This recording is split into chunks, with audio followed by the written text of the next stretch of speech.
Hi everybody, welcome. This is Casey Wallace, your host of COVID-19, the opportunities you didn't think of. And on today's program, we have two powerhouse women who have stepped into the field of spirituality, consciousness, and enlightenment. They, of course, have been inspired in their life to be among us light workers, assisting in the transformation of all of us human beings knowing how powerful we are.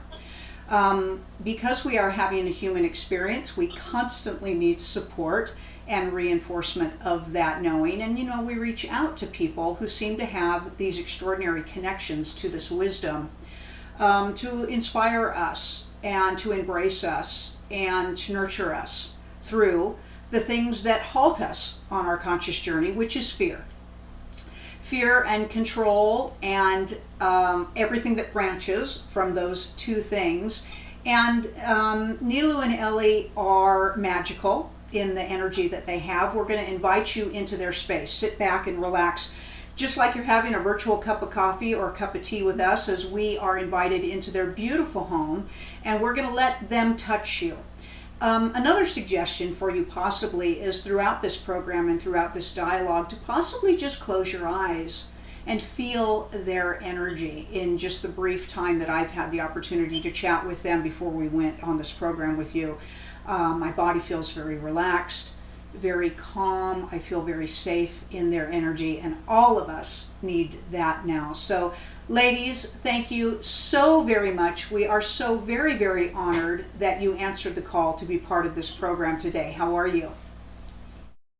We're doing great, Casey. We're so grateful and humbled to be on your show, on your Xpnsion network. Thank you so much for having us. Yes, thank you.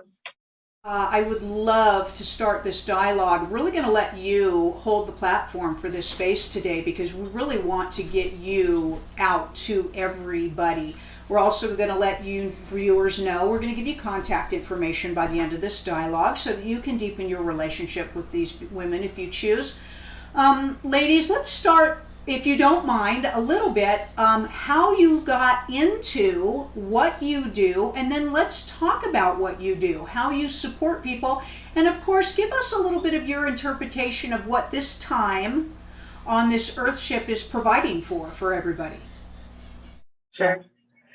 So my name is Ellie, and I have been a serial entrepreneur since I was 19 years old, and I had an extremely traumatic and unconventional childhood, as a lot of light workers do.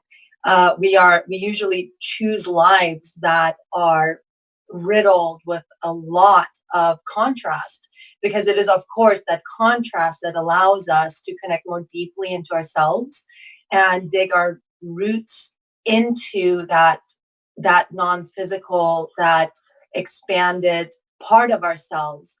And when we root into that, then we show up in the world around us from a place of power rather than helplessness. And never before has that been more relevant, that ability to look inward and dig inward been more relevant than right now.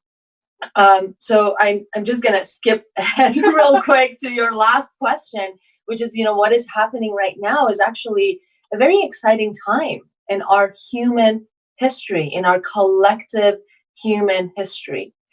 Right now, what's happening is we are on the brink of potentially a mass awakening. And we know light workers, I just said we choose lives that are riddled with a lot of contrast. And I don't call it conflict. I don't call it trauma. I call it contrast, right? And that's very deliberate, because when we call it conflict and trauma, we're putting that judgment on top of what is happening. But the contrast doesn't have judgment, right? What's happening right now is, I don't want to diminish anyone's experience of it, but it is causing this earthquake inside all of our lives. And as a result of that, a lot of stuff we've been shoving to the side, shoving under the surface, are bubbling up to the surface, it's really important to remember that it's not coming up to make you suffer. If you call it trauma, if you call it all these problems, it's going to make you suffer, right? It's not coming up to make you suffer.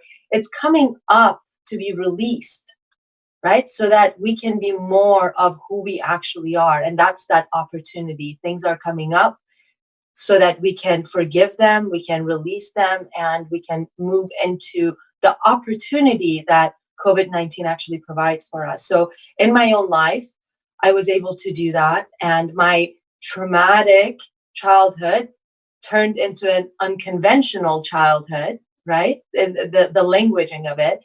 And it was the best thing that happened to me.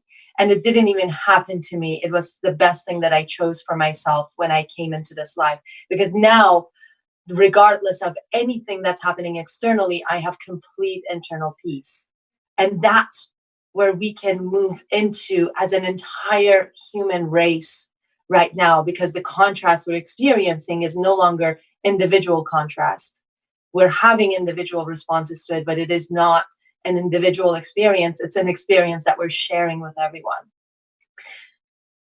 I would love to say something here in total support of what you are speaking of. I love that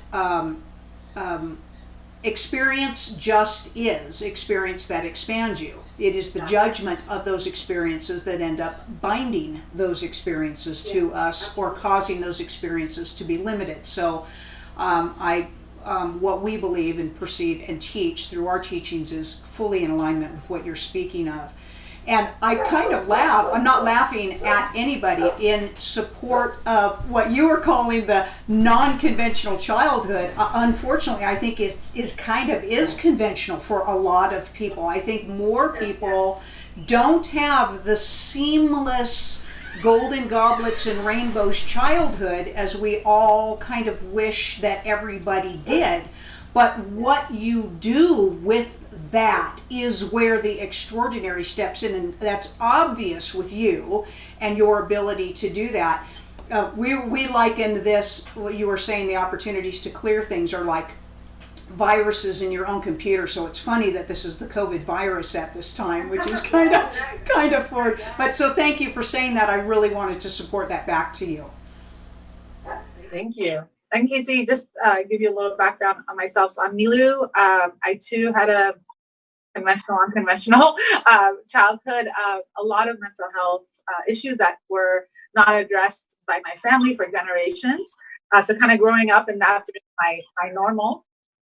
I worked in healthcare for a long time, and for over 15 years. And my career, I was actually thinking about this just the other day, in healthcare has been really not very direct, right? So I thought about becoming a doctor. Then I said, you know what? I don't want to just help one patient to patient. Let me go into public health. So then I went into public health, and I saw so much red tape with the government and all the state agencies. And then I don't know what's going on. And then I left public health and went into consulting to kind of work directly with the leadership level, at the executive level, to make more changes that would impact a very large audience, right? And last year I took the leap, left all that behind, and Ellie and I have known each other since we were teenagers. We started doing this internal work together about 15 years ago to find our inner peace, to discover that inner peace that resides within us. And I took the leap to now, be a light worker and teach the things we teach. And I was like, oh my God, I'm still in healthcare. I'm just doing it at a much bigger level, at a much more Fundamental level. It's like the 30,000 view, but also very grounding. So you're kind of going deep and expanding outward. So this time for me is very, I have some emotions that are coming up because I was in healthcare. A lot of the med students I used to work with are now first responders, and they're terrified. What you said about fear is this, fear is just like, we have love and fear, and that emotion of fear is so present. at different levels for each one of us, whether you're an elderly with pre-existing conditions, or if you are a healthy doctor, but you're getting exposed to it day after day, and you don't know if you're going to take it home to your children, right? So that fear is something we really want to talk about today. And we have this, we say fear is a luxury that you can't afford. And that statement didn't make sense to me. Ellie said it to me a few years ago. It didn't make sense to me until I took the leap and left my comfortable cushion, 6-figure plus career, benefits, annual bonuses behind. And everything became so uncertain in this path of entrepreneurship. That's when fear is a luxury that you cannot afford was so crystal clear to me. And now collectively, it's a luxury that we cannot afford. I love the words that you use. They're very intense and impactful and understandable. Thank you, for that dialogue and that clarity for everybody. I support that you now are in healthcare. Before you were in illness care, now you're in healthcare. Before you were in illness, the illness care. Yeah. Yeah, and we forget sometimes that doctors are human just like us. We take their word as if they're God. That Dr. Joe Dispenza probably displayed this the best when he realized he can heal his spine with his thoughts and not listen to the limiting thoughts of and recommendations that the surgeons were giving him. I think that is the best example. And look at the beautiful work he's been doing over 30 years. He's a big inspiration for us. He's a teacher of ours. Yeah. So Ellie, I think, is pulling out a card from our Oracle card deck. It's actually card number 6. And it actually is the fear is a luxury card. And are you okay, Casey, if we share that card with your viewers? Because it is such a potent card. So this is what the card looks like. And it says, fear is a luxury. And if you're okay with it, I can read the text to it that goes with it. And Ellie is the author of the text in this book, in the guidebook. So the extended quote is, fear is a luxury you cannot afford. And as you listen to this, what Neloo was alluding to is that when times become extremely uncertain, the more uncertain the time becomes, the more fear becomes a luxury, right, for us. And I know that some of your viewers, some of you watching this at home might be like, oh, wait, I'm not choosing this fear, right? And from that stance, from the stance of the fear is happening to me, that's a very helpless state of being.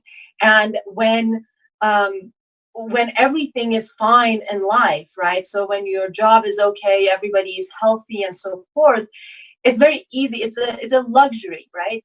That you actually can dwell in and hang out in for weeks and weeks and weeks on end, and sometimes for months and years. Yeah. And the quality of your life, for the most part, is not going to be impacted, right? So you're not going to probably lose your job right away. Your kid is not going to right away become sick because, of your depression, right? So there are long-term effects to that fear, but it's not something that is going to impact you right away, right? So then it's easy to kind of dwell in it and hang out in it.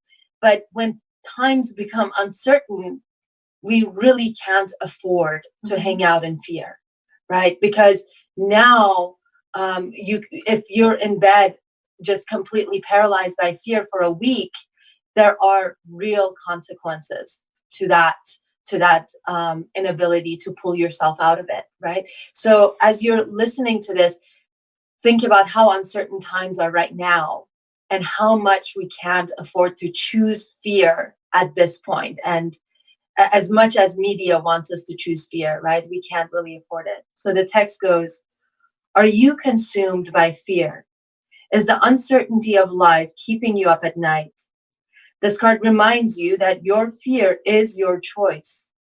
It challenges your helplessness and asks you to consider the possibility that you indulge in fear because you can afford to do so.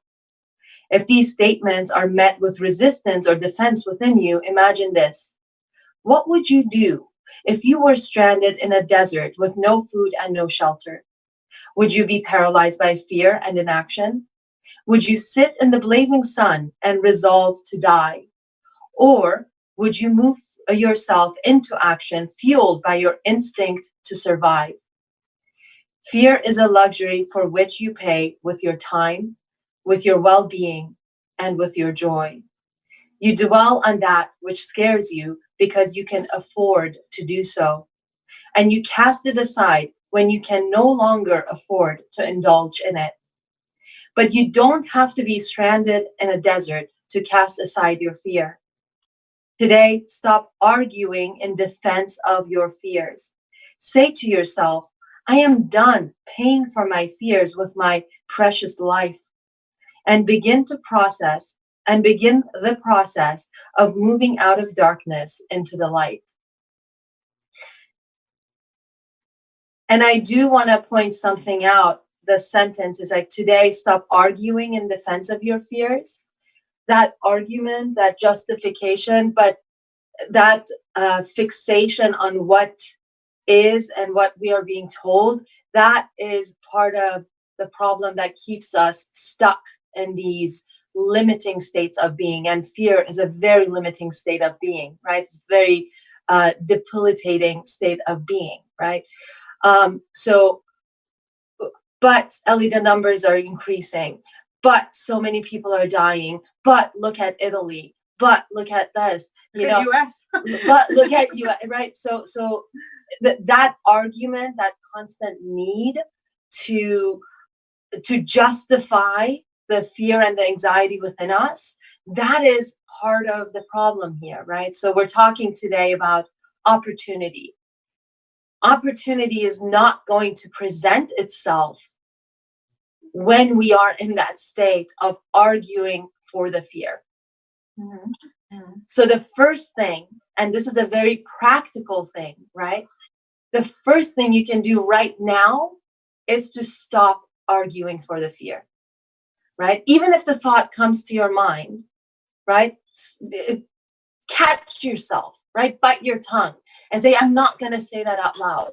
Because the moment I say it out loud, I'm turning it into a thing, right? So stopping that train, it's the first step, because if a train is going in one direction, it can't go in the other direction, right? And we know fear and clarity are mutually exclusive because they're one side of a coin and the other side. You can't look at both at the same time. So for me to start moving into clarity, first of all, I need to stop arguing for the fear. And that's a very practical thing you can do right now. Just bite your tongue. Yeah. I love your words.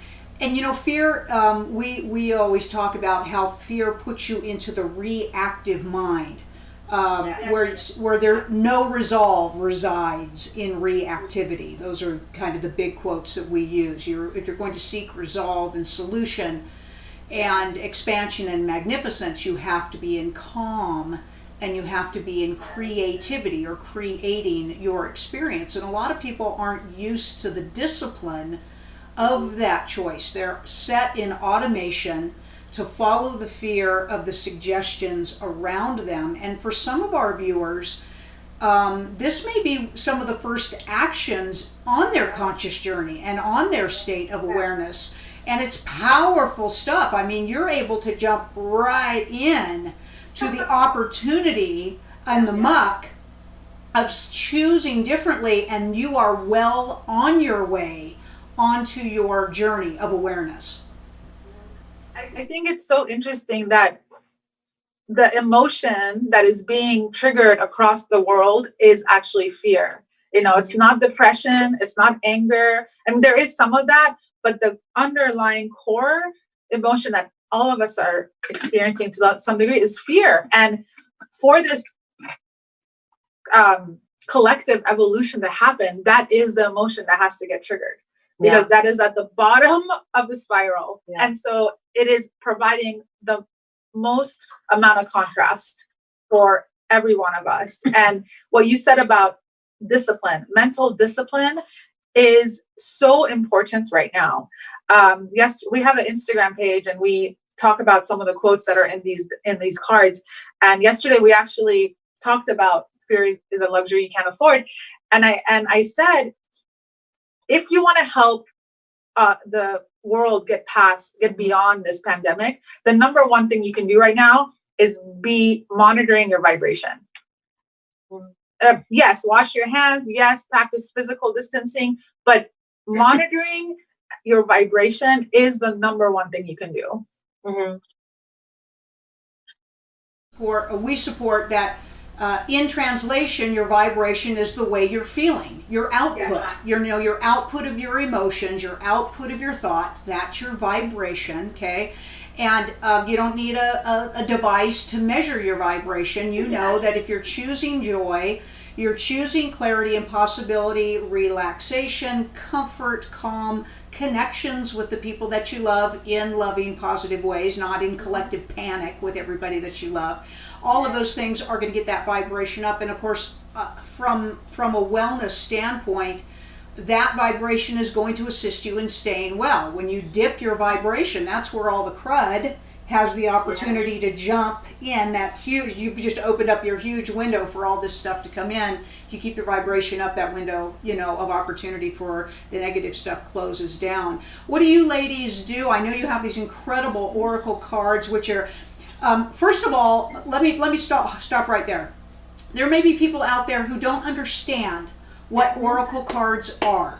So let's start there, and then let's get into how you created these and how these are such tangible, useful tools, not just every day, but I love the oracle cards for several times a day. And so let's have that dialogue, please. Yeah. So we've been in this, we've been doing this work for a long time internally for ourselves, and then a couple of years ago, we started Peace Unleashed, and we were doing a lot of one-on-ones and workshops and so forth. And I'm a writer, and the writing comes through me, and a lot of times it is channeled. And I wanted to create an object that holds a lot of that writing, partially because I kept getting asked by our clients, I wish I could hold these. I wish I could read this all the time. So then I'm like, okay, so let's create a deck of cards. And oracle cards often get mistaken for tarot cards. Tarot is a very specific deck. There's a certain number of cards. There's a certain number of, higher arcanas and lower arcanas, and there's a specific way of reading it. Oracle cards can range from, career path cards to angel cards to, affirmations to anything. So basically the way you use it is when you have a question, or even when you don't have a question and you just want to know what message there's for you, you shuffle it, you connect with the cards, you connect with your heart space, and then you pull a card and you read the text. And there's always something in there that resonates with you. Now, if you don't have a deck of oracle cards at home, you can probably take any book off your shelf and ask a question and open to a random page and pick a sentence and read it, and there will be something in there for you. And that is because the universe is so intelligent, and this form of communication that we use, that is written word, right? Somebody put words into a thing. So these things exist. The universe is always going to guide you into the message that you need to hear. It's happening around us all the time with with no cards, and the universe is communicating with us all the time. Most of the time we're not listening, but with cards or opening a book to a page or whatever, something like that, a practice like that, because in that moment we're asking a question and we're intentional, we're going to hear the message, right? Yeah. So so that's essentially what oracle cards are. They're inspiration cards, they're guidance cards, they're cards that you use to connect more deeply with yourself, right? It's not a fortune telling thing. It's not a religious practice. It's simply using language, which we use to communicate, to give words to a message, right, that already exists. So it's putting that message into a vibrational form that you can receive. Now, part of reading cards is that you got to tune in and hear the message that is specific for you. Because 10 different people with 10 different questions are going to read the same card, and a different line, different sentence, different sensibility is going to resonate with them. So I hope that was sufficient. Also, I know that for my own self, I love our sensory system for our physical embodiment helps us in the process of acceptance, okay? Of what we, in the human component of us, rather than our light beingness, but in our human component, we need some type of convincing system that something is real. That's just our experience in the physical. And so part of that is the touch, the smell, the reading, it helps us absorb. So to be able to have the card that you're touching, that's why I still love to read a physical book. Okay, it's the flipping of the page message, in my body. And so oracle cards also tend to be visually beautiful and intoxicating, as yours are. We're going to let you talk about the design frame of your cards, and even just before you flip that card over, to get into the introduction of your energy visually with that piece of art on the front. And you're already starting, as you're turning that card over, that message is already part way entered into your mind and into your consciousness. And I love to hold the cards, close to my heart, maybe sometimes just right up to my forehead. I got to get this message. I've got to get this message. And so let's talk about how beautiful your cards are. I'm getting it in. I'm getting it in. The design, this is the cover of it. It's literally called Your Heart Knows the Way, and all the messages in this deck are about removing the barriers we have built around the heart, so that we can open up the heart space. And these cards truly have the power to do that. And here's some of the designs I'll show you guys at home. The paintings are done by a local Los Angeles artist, Chris DeLorco, who, they're absolutely stunning. The messages are channeled, and here's the back. Neelu says, show them the back. But so the idea is that we connect to the heart space. That's the center of creativity and joy and love and everything that makes our life more worth living. So the interesting story behind these cards is also very orchestrated, because Ellie had gone on. She was in Canada for about a year, and that's where she started to channel a lot of the writing that is inspired this deck. And she came back, and we partnered together, and we started working together. And she's like, I want to turn these into something physical, a product. And we started to look for artists, and we couldn't find anyone that really resonated with the messaging. And for about 4 years now, we've been throwing what we call meditation parties in this beautiful home. And it's essentially a gathering. We get together, we cook dinner for everyone. And then we serve dinner, and we eat as a family. That is building community.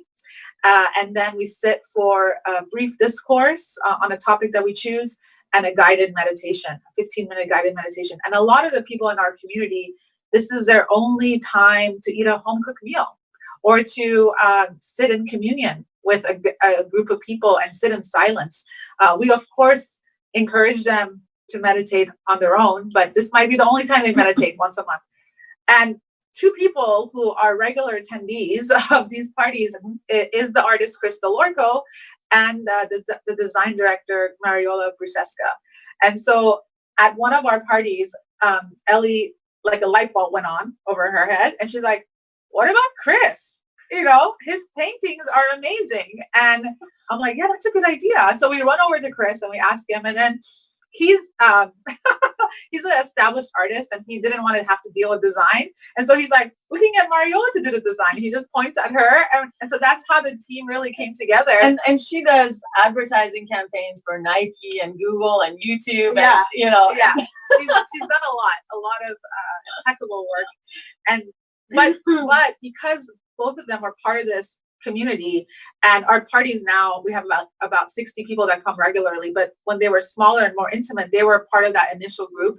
So we had already had a very organic working relationship, and it all kind of came together, and we felt it was very orchestrated. Yeah, like the Xpnsion network, it was very divinely guided, and you just kind of follow that inspiration. Yeah.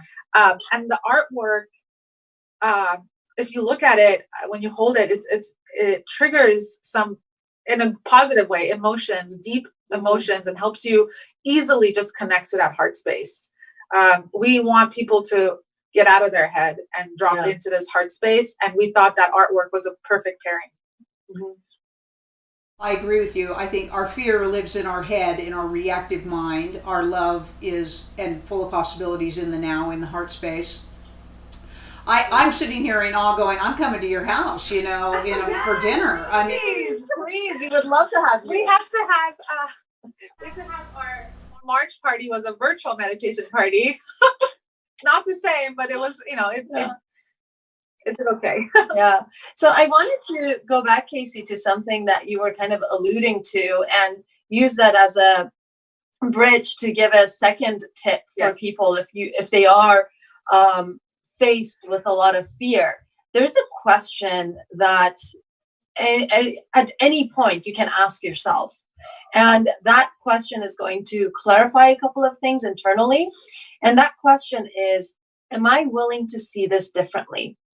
It's a very powerful question. And you alluded to this just a couple minutes ago, right? Because we forget that it is our thoughts, the way we're looking at a situation, that is causing that emotional response we're having, right? So if I am in a place of helplessness, in a place of despair, in a place of fear, or all of the fear-based emotions that are rooted in fear, like anger and frustration and regret and all of these things, anxiety, right? They're all these fear-based emotions. If I am in that place, a really powerful exercise is asking yourself this series of questions. One is, first of all, you take a piece of paper and a pen and you ask yourself, what am I feeling right now? And you define the emotion, right? The emotional signature of this moment, you define it. Second question is, what am I thinking about the situation that is causing this emotional response? And you define that. And then the third question, which is probably the most important question, is, am I willing to see this differently? Because in that moment, a decision is required, right? If I say no, and a lot of times the instinct will be to say no, right? But that's information for you. It says that you have dug your heels in. You have committed to arguing for your limitations, arguing for your fear, right? So you have to answer that question with a yes in order to shift your point of view and shift your emotional stance, right? A lot of times I think people want to feel better, but they're not willing to look at the situation differently. Mm-hmm. And then they're never going to feel better, right? Because they're going to continually choose thoughts and ideas and ways of looking at a situation that keeps them stuck in that emotional place. So am I willing to see this differently? And if it's a no, you got to explore that and get it to be a yes. Once it's a yes, then we're on the up line. Then you can say, what can I think? How can I look at this situation that is going to make me feel a little bit better? And again, we're not trying to go from despair to everything is hunky-dory, right? That's a really huge gap, right? But you can't, and I would look at Abraham Hicks' emotional guidance scale, right? From despair, you might go to anger, you might go to frustration, you might go to hope, you might go, you start climbing up, right? So how can I look at the situation that's going to make me feel a little bit better? So, and that goes into that vibrational tuning, right? So you start feeling better, you're tuning upward, you're tuning upward, you're tuning upward. Cannot happen without that third step. Am I willing to look at this differently? Also, to kind of say also to yourself, could I see this on the other end of this scale? Because sometimes differently just means another version of fear for somebody. Oh, well, now I need to be worried that it's like, no, let's pull you into, the other direction. It's a powerful exercise. I think it shows people very quickly that they have a choice. That I think a lot of people do not realize that they're choosing all the time. When you tell them you're choosing this, they're like, well, no, I'm not. Isn't that the first thing that somebody comes out? Well, I wouldn't possibly be choosing this thing that is hurting me so badly. And we say, the great news is you are. Because then the power is you can choose differently, right? Mm-hmm. See, if we have time, we wanted to actually carve a little bit of space to address the frontline staff, the healthcare providers, the nurses, the respiratory therapists, even the grocery store workers, right? Yes. So everyone who's helping our economy, our society move forward, but also treating this illness firsthand. The couple of things I want to share. One is an anecdotal story from Italy. I don't know if you heard it, but there was a group of doctors who basically they were all self-proclaimed atheists before this entire outbreak happened.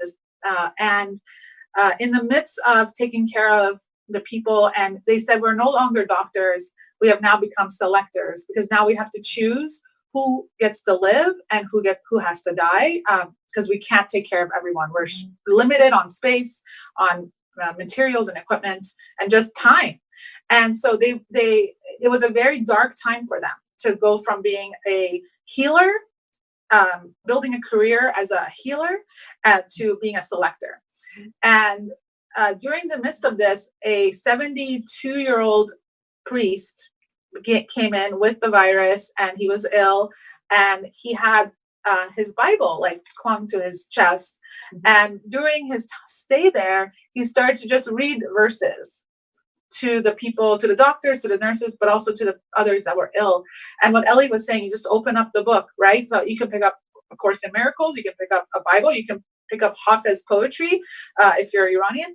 And he started to read from the book and parables and stories, and that started to open up the mind of these doctors that we are more than these physical bodies. And eventually, after just a few days of this, they all converted to believers. Believers, they didn't clarify if they're Christian or Catholic, but they believing in something greater than our physical existence. And once they proclaimed that, the man passed away. As I read the story, I was getting goosebumps, because it seems like a fairy tale you tell your kids to learn a lesson, right? But that duality of the human being is something we want to address for the providers, for the frontline first responders, because in times of fear, we even if you are a believer that you're human and non-human, physical and non-physical, in moments of fear, it's so easy to just drop down into the physical, to only believe that you are just this physical body having a physical experience, a physical life. And it's critical for our frontline to remember that the greater part of themselves is non-physical. That so much of them, so much of who they are and what they came here with is the non-physical. And the reason we say vibration, raise your vibration, as a non-first responder, because right now those people, they need the help of the collective to raise the vibration. Yes. Right now the collective vibration is one of fear, so it's easy for them to drop in there. But if we are able to raise it, we're going to collectively raise them up, and it's almost like we're holding them up as they're serving. So I know I've been talking to a lot of my med students and my previous life colleagues, and they're all living in fear. They're so scared, not just for themselves, for their families, and they're terrified every single day. So I think our way that we can help them is raise the overall vibration, and we do that on an individual level. Right. In that manner, we're serving them, right? They're serving us, we're serving them. One of my most favorite quotes that Joyce talks about all the time is one of the biggest lies that humans have ever told themselves is that they have a soul. And I remember when Joyce said that, and we were like, wait, and Joyce said, no, you are a soul, you have a body. And that is a gift, of truth that hits you. To assist us, right? To assist us in all of the encompassing aspects of that which we are, and whichever direction we hold as our truth becomes our reality, right? But thank you for mentioning the healthcare workers, the first responders. Thank you so much for mentioning that. Yes, and to just take a moment, even in this dialogue, to send them our loving support and our deep appreciation for our service. So let us serve you back by sending you that extraordinary light and love. Ladies, please let's talk for a moment to our audience. All of the services that you offer, students, clients, friends, family, worldwide. How do people find you? How do they connect with you? And how do they get a hold of those extraordinary Oracle cards? Yeah, so everything is on our website, peaceunleashed.com. And we have a lot of free services and resources for anybody who is feeling lost. We have a podcast called Unleash Your Peace, and the first 75 episodes of the podcast, they're very short episodes. They're about 10 minutes each. And it is set up as a course into the internal world.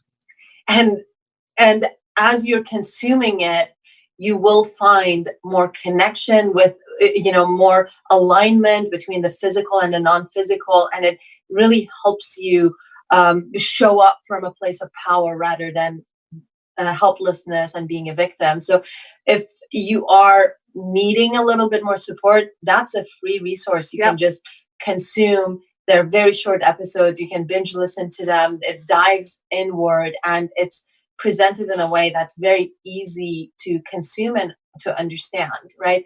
You can always reach out to us. We have, online courses. We have a meditation course. We have things that come up that we create, and we've been creating more kind of remote solutions for people as well. So the best thing to do would be to join our email list.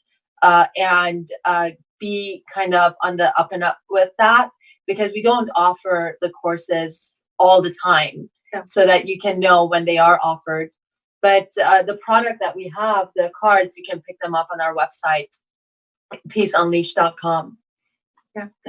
And our Instagram too. Our Instagram is at Peace Unleashed. I want to just echo Ellie's mention of the podcast. Whenever we have a new follower on our Instagram page, we always ask them to start with that podcast, because it is fundamental, and it's in bite-sized doses that you can easily consume every day. Just 10 minutes in the morning or in the evening, whenever, just to shut off and listen. And also it'll help you if you want to work with us, give you the language that we use. So you're learning a whole new language with us. We also recently both had our first TEDx talks. So it was in December at TEDx Citrus Park Women. Mine was recently released, so we'll get that link to you guys. And Ellie's, we're still waiting for hers to get released. It's a surprise. So every day we'll see. And we'll get those on our website as well and share the links with you. And then if you are, if you go through the podcast and you want something a little bit more kind of interactive, I host a daily show where I amplify the messages that we teach by bringing on guests. Sometimes it's just me, but a lot of times it's an interview of someone who's living by those principles and examples of their lives. So we also have that. It's called the Daily Neelu. It's a LinkedIn show. Yeah. Yeah. So, I mean, we have a lot of, it's important to us to provide a lot of value and support. So most of what we offer to the world is free, so you can start consuming right away. The cards are not free, and our book, we have a book club. And we have a book club, which is a membership. Yeah. And we are reading The Power of Now right now. Oh. And we read Journey of Souls last round, and which I recommend to everyone to read. We read Dr. Joe Dispenza's Becoming Supernatural. So we read books that are very transformative. We meet once a week. We have very deep dialogue, and we witness a lot of transformations through the book club. So that's a really great way to work with us for like the price of a cup of coffee. Yeah. Very intimate. Yeah. Plan on coming and having dinner with you, right? Now you're gonna be so bombarded. Casey, where are you guys physically?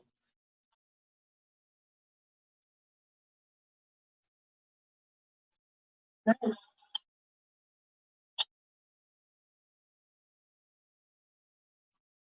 Oh, beautiful.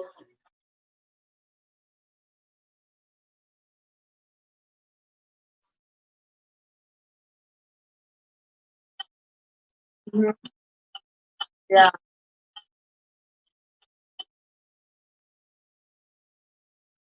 Beautiful. We got to come visit you. Yes, you do. Yes, you do. People ask us why we choose at the meditation parties, why we have dinner first. Why don't we meditate first? And essentially it's because of that community that you're building by sharing a meal. That's been our motto from day one. Yes, it's we try to make the meditation parties as close to the experience of unconditional love as possible. And what we found is that even though the meditation is only 15 minutes, it's very deep, and people have very deeply moving experiences, and there's a lot of releases that are able to happen because everybody feels loved and safe, and that seems to be a really great combination. Mm-hmm. Yeah. Certainly in today's world, safe is a sparse feeling right now. So for the invitation to be in your arena of safety, again, your warmth, your generosity, your compassion for our audience today, we want to invite all of the viewers, please visit the website. Please listen to this transmission more than once. Please follow your heart a little bit more at this time. It's an awesome opportunity for you to do that. Don't we love the opportunities to grow ourselves further than where we are? I also want to put out an extraordinary effort here energetically to all of you viewing here, that we're going to get through all of this with everybody's love and intention, and what we transform ourselves into is our choice and our choosing. We bring you this program to support that energy with you. We send you profound love and reassurance during this time. And these extraordinary women are also included in those of us who are trying to make this shift worldwide. Ladies, one more time, if you'll give everybody your website information and maybe some parting words for our visitors today. So our website is peaceunleashed.com.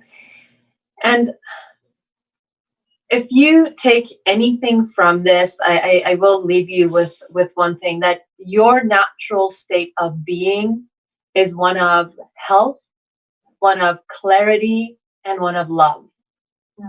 If you're not feeling those things, you are blocking that from expressing itself. Right now, we're in a place of opportunity to look inward and to find that health, that clarity, that love, despite the world. And if you can do that now, if you can find that internal place of clarity during this time of uncertainty, you will have it for the rest of your life. So my parting words are, do the work, go inward, elevate your vibration, listen to broadcasts like this, seek out messaging that uplifts you and makes you feel empowered, and start learning how to show up from a place of clarity and love, regardless of what the world is doing. And my parting words is, if you're watching this broadcast, you're on that journey, and you've taken off the blinders. And I have news for you: you can't put them back on. So it's going to be an interesting ride. And the beauty of it is, right now at our time, there are so many light workers and teachers available to you who are going to spread the message in a way that will resonate. So look for the teacher that the message resonates for you, and just lean in. It's uncomfortable. You're going to have to get vulnerable, and you might be the only one in your household doing it, and that's okay, because you have us, you have resources like us, like Xpnsion Network, that you can tap into. And your family members, they will come along when they're ready. The best thing you can do is serve as an example. All right, we want to thank all of you for being here with us for another episode of COVID-19, the opportunities you didn't think of. Hopefully now you are thinking about those opportunities. With love and light, blessings extraordinary your way. I am Casey Wallace, and we will see you next time.